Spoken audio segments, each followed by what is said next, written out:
નમસ્કાર, G9 ગુજરાતી ન્યૂઝમાં આપનું સ્વાગત છે. ઉપલેટા તાલુકામાં આશા વર્કર બહેનોએ લઘુત્તમ વેતનમાં વધારાની માંગ સાથે હડતાળ પર ઉતરી મુખ્યમંત્રીને રજૂઆત કરી મામલતદારને આવેદનપત્ર પાઠવ્યું. રાજકોટ જિલ્લાના ઉપલેટા તાલુકાના આશા વર્કર બહેનોના લઘુત્તમ વેતનમાં વધારાના પ્રશ્નને લઈ મામલતદાર કચેરીએ આવેદનપત્ર પાઠવવામાં આવ્યું હતું, જેમાં વિવિધ મુદ્દાઓ જેમ કે JSYમાં ડિલિવરી થાય તેનું બંધ કરેલ પેમેન્ટ ફરી શરૂ કરવામાં આવે,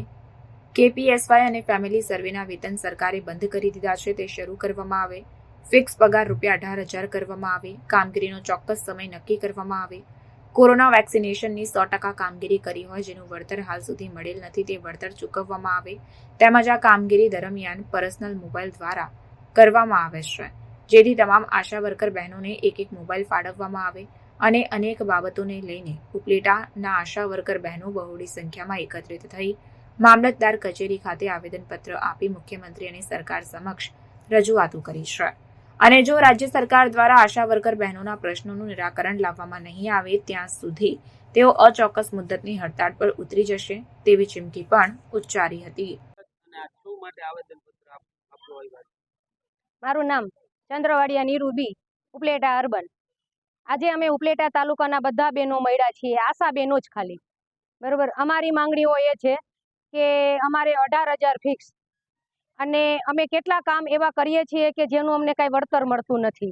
જે કોરોના સમયે અમે અમારું ઘરનું પણ વિચાર્યું નથી અને કોરોનામાં તનતોડ મહેનત કરીને આખો દિવસ કામ કર્યું છે અને અમારા જીવના જોખમમાં મૂકીને અમે જે કામ કર્યું છે એનું પણ સરકારે અમને કાંઈ પણ વળતર દીધું નથી. અમને કીધું કે હા મળી જશે. ત્યારે કામ કરતા ત્યારે અમને બજેટ ફાળવ્યું હતું આખો દિવસના ₹200,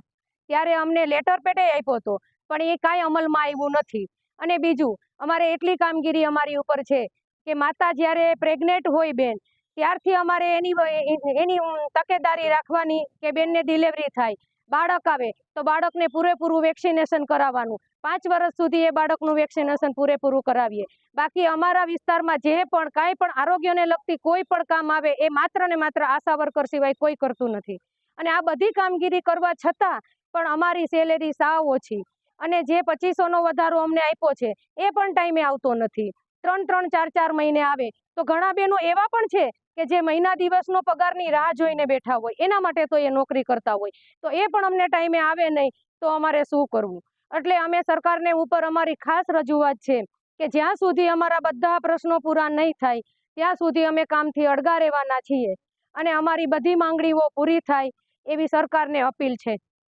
આગામી સમયમાં આવેદન દઈ દીધા પછી તમારો